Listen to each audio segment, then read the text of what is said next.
इस वक्त हम मौजूद हैं नोएडा में और यहां से तमाम लोगों से हम प्रतिक्रिया लेंगे।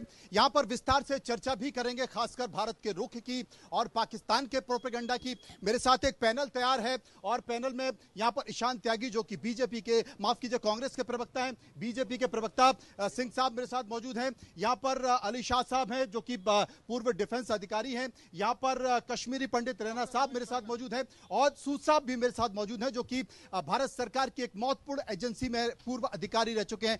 तमाम चर्चा की भी शुरू करेंगे, लेकिन एक बार इस मंच से मैं अपनी सभी सहयोगी और यहां पर मौजूद लोगों को करूंगा भारत माता की जय, भारत माता की जय, भारत माता की जय। ये जोरदार जो एक हुंकार है, ये हुंकार बताती है कि आखिर देश के लोगों में जोश किस बात का है। लेकिन पाकिस्तान के लोग बौखलाए हुए हैं, पाकिस्तान की सरकार बौखलाई हुई है।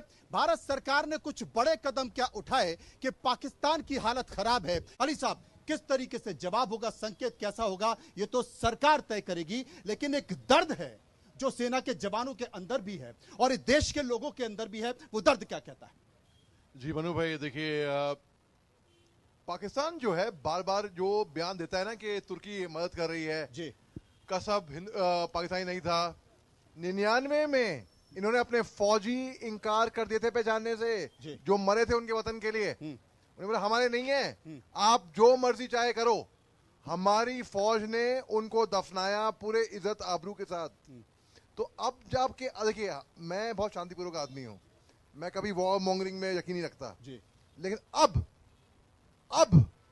पाकिस्तान ने हमको इतने जबरदस्त तरीके से प्रोवोक किया है, इतने जबरदस्त कि जवाब तो देना पड़ेगा भैया, जवाब तो देना पड़ेगा। भला ही चाहे, मैं तो कह रहा हूं। और बिलावल इस बात का जिक्र कर रहे हैं कि साहब आपने पानी रोक दिया है सिंधु नदी में, अब वहां पर हम खून बनाएंगे अगर पानी नहीं आएगा तो। वो एक्टिंग कर रहा था, ये साफ दिख रहा था, किसी बच्चे को भी दिख जाएगा कि वो एक्टिंग कर रहा था वहां खड़े होके। उसने अगले दिन अपने परिवार को भेज दिया कनाडा। वहां के जो सरकार है, वहां के मिनिस्टर हैं, वो भेज रहे हैं अपने फैमिली को अब्रॉड। 500 फौजी पाकिस्तान के इस्तीफा देके भगोड़े हो रहे हैं। अरे इनका जनरल भगोड़ा हो गया था, इनका जनरल भगोड़ा हो गया था। जनरल आसिम मुनीर बंकर में छुपकर बयान दे रहे थे, अभी मालूम भी नहीं कि जिंदा है कि क्या है, कहां पर है, कुछ खबर नहीं इनकी, लापता हो गए या तो AWL हो गए, उसको कहते हैं फौजी भाषा में एब्सेंट विदाउट लीव, और भगोड़े हो गए बिल्कुल। अब वो बड़ी बड़ी बातें कर रहे हैं, बड़ी बड़ी बातें कर रहे हैं। आप भगोड़े, हाँ बताएं। हम में कोई दम नहीं, लेकिन फिर भी हम किसी से कम नहीं है। हम में कोई दम नहीं, लेकिन फिर भी हम किसी से कम नहीं हैं। ये तमाम बातों के साथ साथ ये बहुत अच्छी भाषा में कहा है, इससे एक निचली भाषा भी ये बोल सकते हैं, लेकिन भाषा की मर्यादा है। कर रहा है भारत सरकार, पहले भी गंभीरता से विचार कर रहा था, अब भी किया। अली शाह साहब जिस बात का जिक्र कर रहे हैं, अगर उसको देखा जाए तो साफ तौर पर कहीं ना कहीं एक तमाम परिस्थितियां हैं कि आतंकवादी घुस गए, कभी भी पर्यटक स्थलों में ऐसी स्थिति नहीं हुई। अगर ये स्थिति है तो अब भविष्य में एक कड़ा संकेत, एक कड़ा संदेश। जी, सबसे पहले तो राणा साहब के परिवार वालों के साथ, कश्मीरी पंडित साहब के साथ जो हुआ 90s में, उसकी सख्त के सख्त निंदा ही नहीं, बल्कि उसकी they don't need revenge only, they need rehabilitation. इनको दोबारा रिसेटल कराइए इनको। आप देखिए, बहुत दर्द है जो हुआ कश्मीरी पंडित के साथ, वो नहीं होना चाहिए था। और जिस तरीके से, जैसे अभी, मगर हाल ही में अभी मैं देखा कि कश्मीरी लोग, कई लोग सड़कों पे उतर के आए हैं, विरोध किया है, और ये ऐसा पहले नहीं हुआ था। और जिस तरीके से पूरे देश को, ये एक ऐसा मौका है, पूरे देश को एकजुट होना चाहिए और सबको खोल के इसके खिलाफ निंदा ही नहीं, बल्कि जो एक्शन, जैसे कि कांग्रेस पार्टी, भाजपा साथ में खड़ी हो गई है और बोल रही है एक्शन करिए। अरे अब तो सीमा पर जाने को तैयार हैं, ये दोनों तैयार हैं सीमा पर जाने के लिए। कुछ कह रहे थे सिंह साहब? अली शाह साहब धमकी देंगे नहीं, इस बार कुछ कर दिखाएंगे। बिल्कुल, देखिए मनु जी, पाकिस्तान के पास वो हथियार नहीं है हमारे से लड़ने के। तो उन्होंने दिमाग इस्तेमाल करा अपना। उन्होंने सोचा कि भाई अगर हिंदुस्तान में हम फूट डाल दें, जैसे कि 1857 में हुआ था म्यूटनी कार्टरिजेस के पीछे, वैसे अगर इनको बंटवा दें।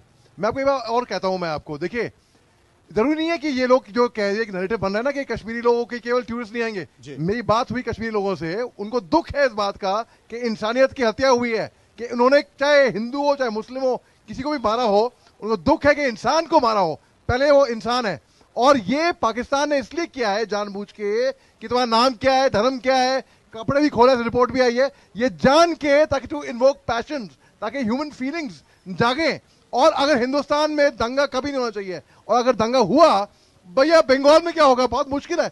I hope it doesn't happen, नहीं होना चाहिए ये, क्योंकि हम जंग लड़ सकते हैं, इतनी इकॉनमी है हिंदुस्तान को। भैया सॉरी माफ कीजिएगा, हिंदू मुस्लिम हिंदुस्तान में नहीं होना चाहिए, और मेरे को बहुत खुशी है इस बात की कि नहीं हुआ। और आपको बता दें कि पहलगांव में जो पर्यटन को खत्म करने की कोशिश की, आपको बता दें कि पर्यटक फिर से जा रहे हैं।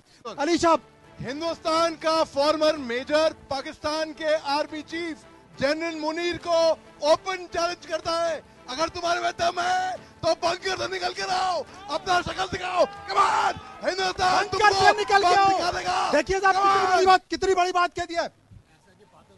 कोई भी बड़ी कार्रवाई अगर करनी पड़ती है तो उसके लिए सरकार को तैयारी करनी पड़ती है।